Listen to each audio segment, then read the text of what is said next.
Welcome back to Comic Book ASMR. Today we're going to be looking at the Art of the Goosebumps book. And this was a book that I wanted for a while, and then it went out of print. And then maybe 2 years ago, they did a second printing. So this one I think is slightly different than the original. But yeah, we're just going to get into it. Figured this was the appropriate time since it's Halloween time and all that.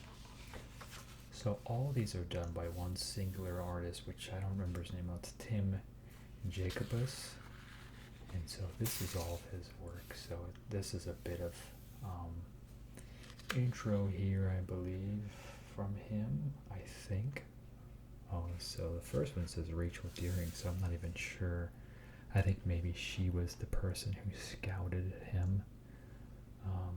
And then R.L. Stine gives the introduction. He was the author of the Goosebumps books. Here he is here. He's pretty well known. He did a lot of other stuff before this. I believe he did Fear Street, which was more teenager leaning. I love this picture here with him at the writing desk there. And then Goosebumps was more for the grades, I guess elementary you'd put it. So, because I remember some of the Fear Street books, we still had those in my school library, but they were like very risque. Like I'd see them and be like, oh, should this even be here type of a thing. So Tim Jacobus, he is the artist for all these images you'll see here. And they compile it in such a way that they're all, they show them in order. They show the release of the book, all that cool stuff, and then you get preliminaries here. So first one, Welcome to Dead House. This was the first book, came out July 1992, and at this time I was still homeschooled, so I didn't know what Goosebumps was. I started school publicly in second grade, and I was held back due to a placement test. Basically during the test there was a lot of noise going on, so I did poorly on that. So when I was supposed to be in third grade, they put me in second grade, and I believe that was in 1993. It could be 94, but I think it was 93. February of 93, I believe, is whenever I started elementary school, second grade. So book number 2 here is Stay Out of the Basement. One thing I love is, so this was a fully rendered, actualized. This could have been the original cover for the book, but they went with this one, which, I mean, this one's really iconic. This one's pretty cool though, but this one has just kind of stuck around. It's interesting to see what makes it and what doesn't.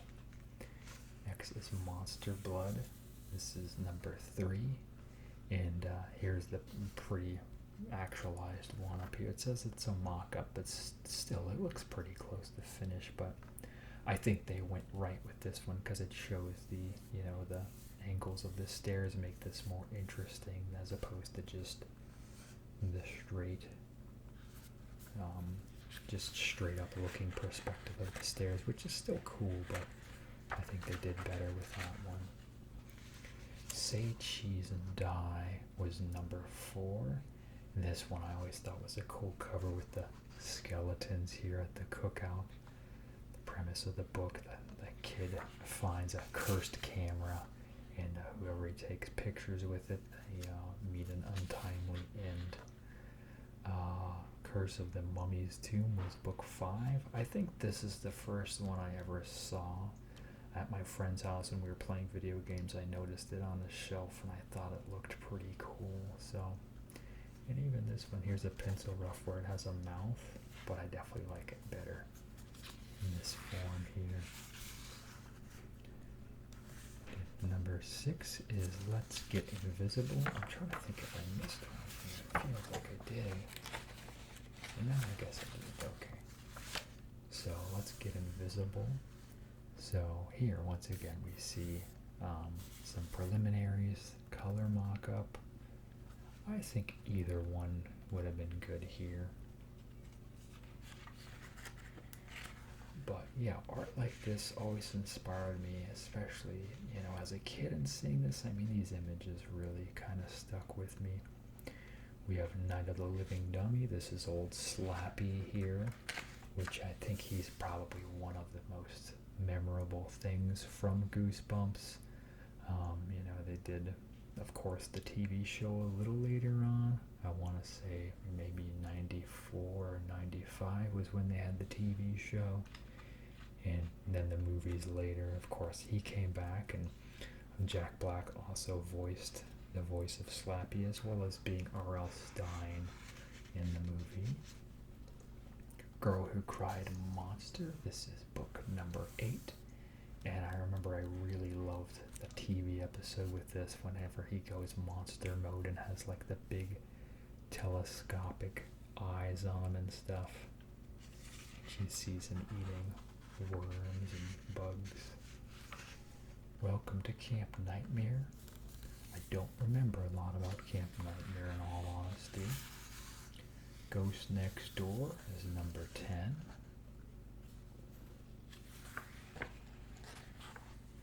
Haunted Mask. Now this was a big one too.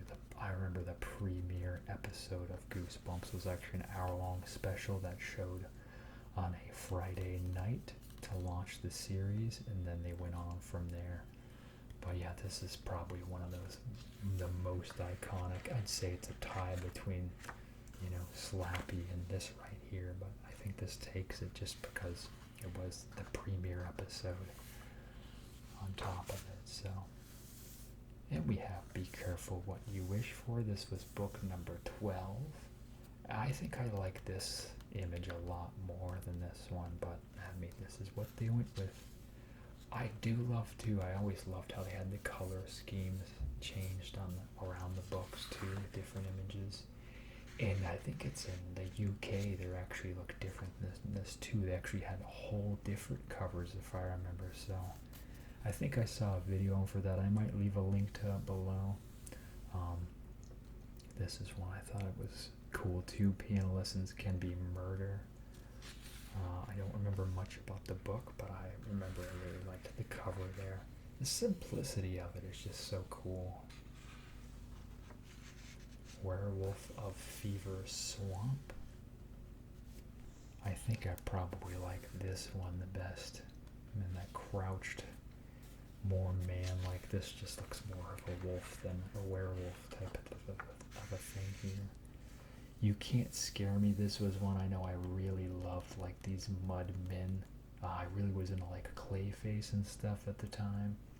So when I saw, these mud images here, I think I tried to draw this cover at one point, and I know they made quite a few like products and stuff, and this guy was used quite a few times. I've recently seen the figures. I need to get them. I just haven't. I think there's like 4 or 5 of them, but pretty cool. It's nice to see a resurgence. One Day at Horrorland. This is book number 16.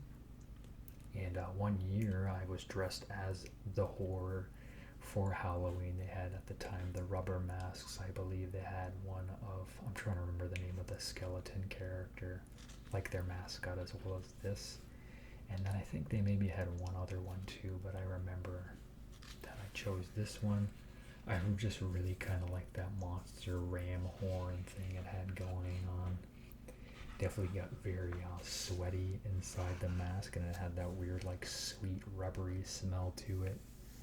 It may have even glowed in the dark too, I can't remember. Why I'm Afraid of Bees. This is book 17. I remember I really liked this one as a kid too. I liked like the texture of like the fuzz on the bee body and stuff like that. I think this was another one my friend had. And I remember too, I think I was really hit with Goosebumps when they had like, of course, the school book fair where Scholastic would come and you'd see all this stuff. I'm trying to remember the first one I bought though, but I can't recall. We have Monster Blood. This is number 18. I think I bought much later though. I can't remember. I think when we hit it, I might see it. Deep Trouble is number 19. Yeah, Curly is the name of the skeleton character. So I always thought this one was weird because I know like they're going for like the Jaws sort of thing, but when I see stuff like this, I don't think of horror. I mean, it's still scary, but it's not a monster. It's just, you know, big unruly shark. Next we have this Scarecrow Walks at Midnight. This was another one I really liked. The cover on, I really liked, like all the corn ears around it and stuff, which I guess this isn't corn because there's no ears, but I guess maybe this is, would those be wheat or they're just unmatured corn? I don't know. I know it's definitely like harvest stuff, but yeah, I always like, you can see all of every single, the detail. It must have taken a while, and there's all sorts of fun facts and stuff around here too.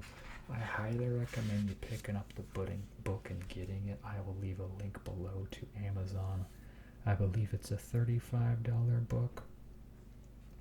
We have Go Eat Worms. This is number 21. I liked how the worms were like this brightish purple color on here. I thought that was pretty cool. Ghost Beach. I would say out of this one, I mean, this definitely has like a Scooby-Doo villain type of feel. So does this one, I feel, but it's, the hooded part's cool because it very much gives that ghost sort of appeal. But this one makes the monster seem it's more of a water-based than kind of this misty type of feel, which, yeah, I'm blanking a lot of these. I'm blanking on the actual story. This one I feel kind of mimics like the old Japanese woodcut picture there. And then they had these little side books too, these specials. I think that says series 2 here. This might just show, well, no, I don't know why this is series 2. I guess it's coming up maybe. Let me do a bit of reading.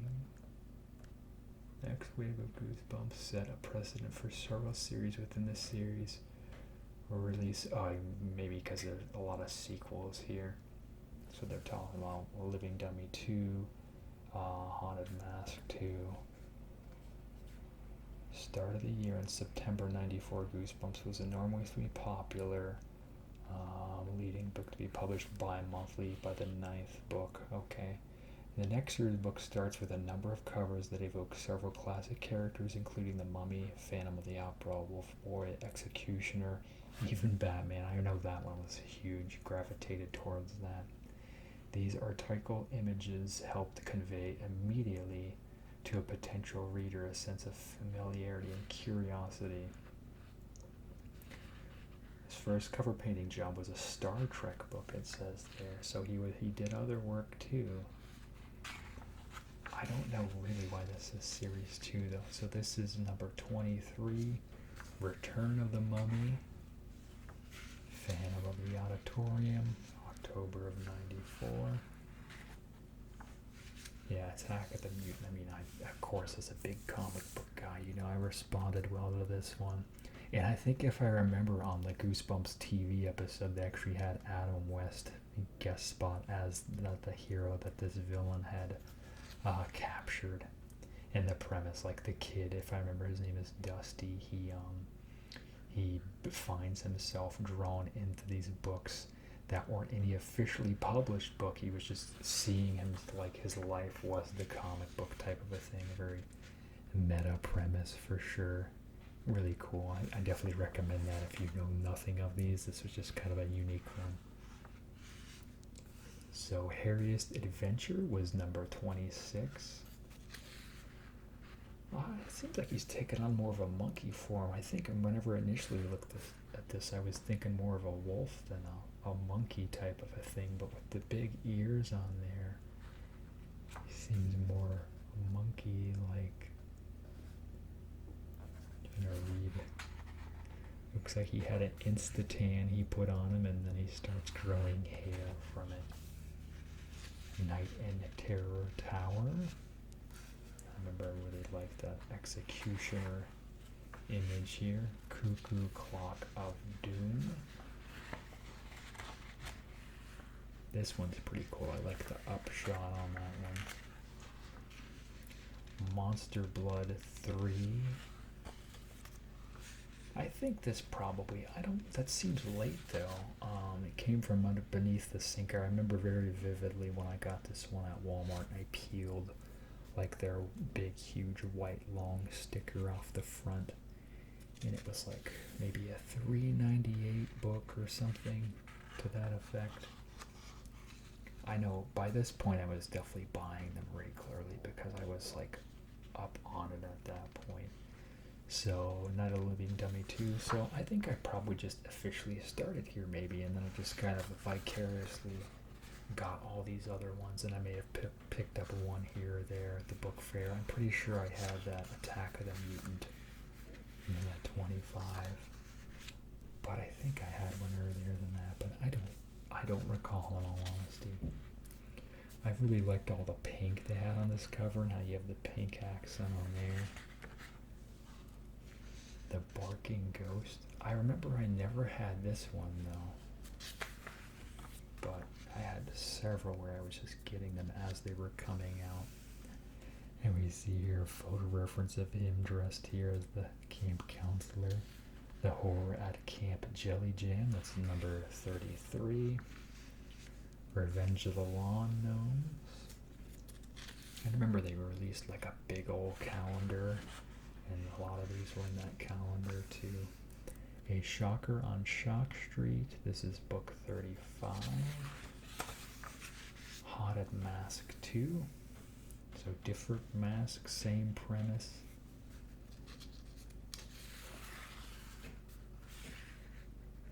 Okay, yes, so gets a mask from the same store where Carly Beth got hers.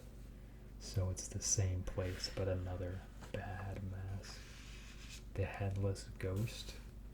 Some reference here.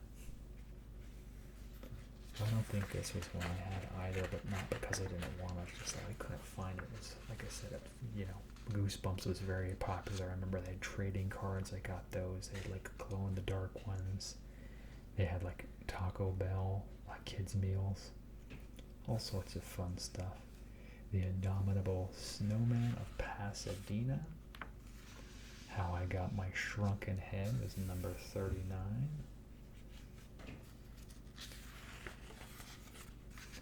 Night of the Living Dummy 3.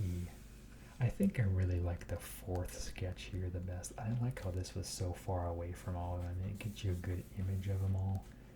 But having them all in your face, I think I like this one better. Now this one here, Bad Hair Day, we had an assignment where we had to draw for our school yearbook. So in my 4th grade yearbook, I remember I drew an image of this, and I drew it based upon, the book wasn't out yet, I drew it based upon just a small little thumbnail in the Scholastic catalog. So I remember that was what I drew, and that was featured. Not everyone's art got put in the yearbook, but mine did. So I was like, yeah. And then we have Egg Monsters from Mars. I believe when this came out, I had made a very stupid move to sell a bunch of my stuff. Basically, I was selling action figures for 50 cents so that I could buy the new Goosebumps books that were coming out. There's either a period where something happened where I had to double up on allowance. I asked my mom for something, and I asked my dad for something, and then they both talked to each other, and they're like, oh wait, I already got him this, but you got him this. So one of them held on to one of the things they got me, put it in the closet. I had to earn it later. And then also I was withheld allowance, I think, for a full month or something like that. So I was freaked out because I was trying to get the Goosebumps books as they were coming out. So I was just selling my action figures for ridiculously low amounts, including my original like Batman, animated Batman, like the normal gray one, as well as my giant like 12-inch Sentinel that I got for Christmas fairly recently, where you could like shoot his hand off and all that stuff. So really stupid move on my part. I'm definitely, older me is much annoyed by that, but I mean by this point I wouldn't have had them again anyway, but still. So we have The Beast from the East is book 43. I think I like this one, just kind of that weird posing he's got there. Say Cheese and Die Again. This is book 44.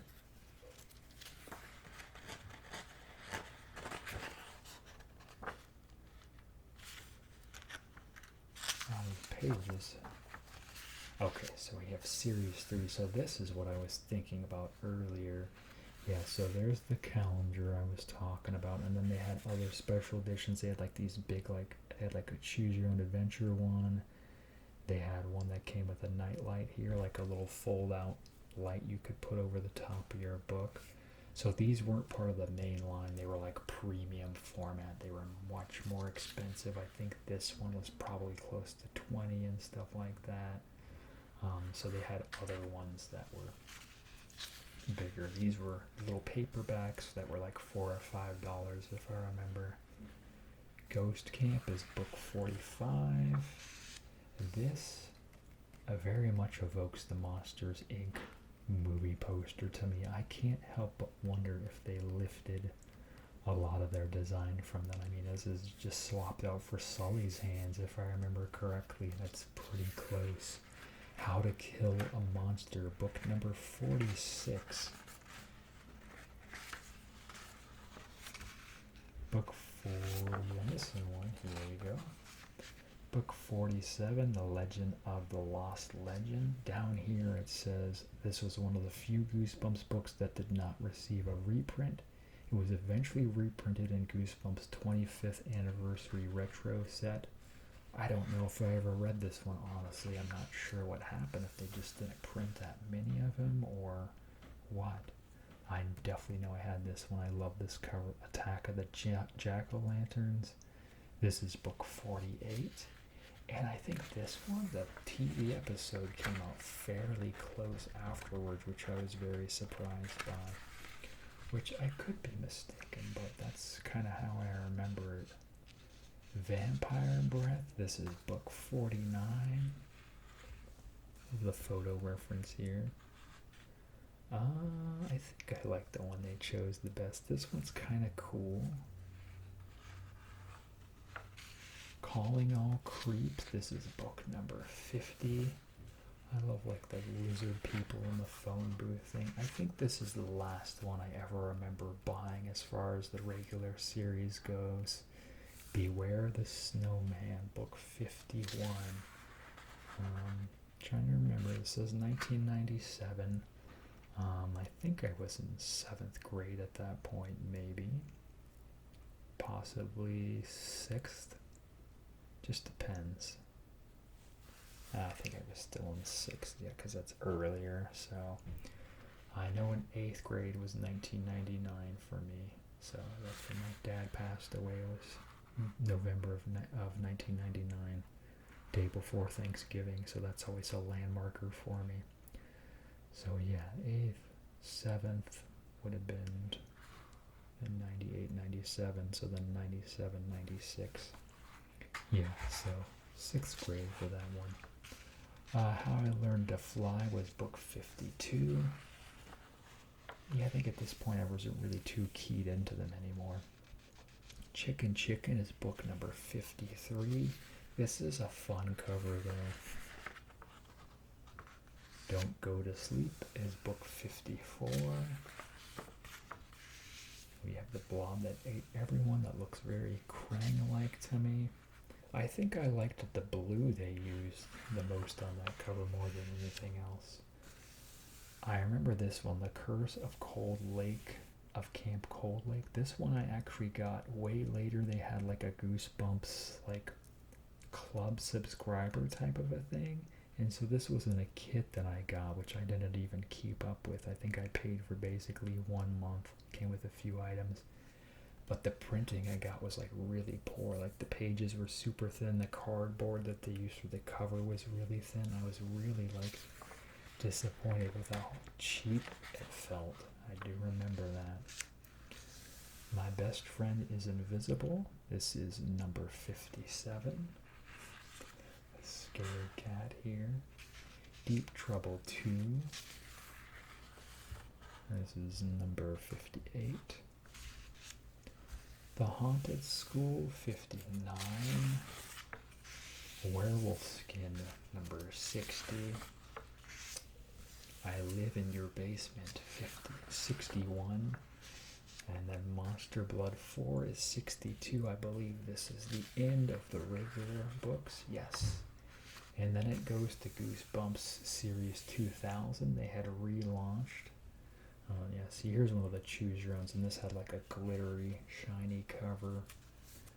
But I think they just kind of retooled it after that. Same type of stuff. At least Series 2000 was intended to contain 40 books, but legal issues interfered, leaving the series abruptly to come to a halt after the release of Ghost in the Mirror. Edgier collection that introduced Goosebumps to a new generation of young horror fans and took things to another level of scary. So I guess they aged it up here, kind of on par with Fear Street. Cry of the Cat. And I think when I got them, I got like a 4-pack of the first 4 of these. And then we have, I know I had this one for sure. Any of the dummy ones I had, because he was like the main character to follow. Book 2, Bride of the Living Dummy. Creature Teacher. I like that one actually. Invasion of the Body Squeezers, Part 1 and 2. That's cool that they did that. I Am Your Evil Twin. Revenge Are Us. Yeah, I don't recall any of these after this. Fright Camp. Are You Terrified Yet? Book 10, Headless Halloween. Attack of the Graveyard Ghouls, number 11, Brain Juice. Deep purple, bluish, unique color, back to that brain from before. Or the slime monster, whatever it was. Book 12, Return to Horrorland. I think I got this one too, because I, of course, liked that creature. Jekyll and Heidi. Scream School. The Mummy Walks. Their Werewolf in the Living Room. Horror of the Black Ring. Return to Ghost Camp. Be Afraid, Be Very Afraid. The Haunted Car. Looks a lot like a Batmobile there. Full Moon Fever. Slappy's Nightmare. That's an interesting take on it there. I don't think I've ever seen this one in all honesty. Earth Geeks Must Go. Interesting title. Ghost in the Mirror.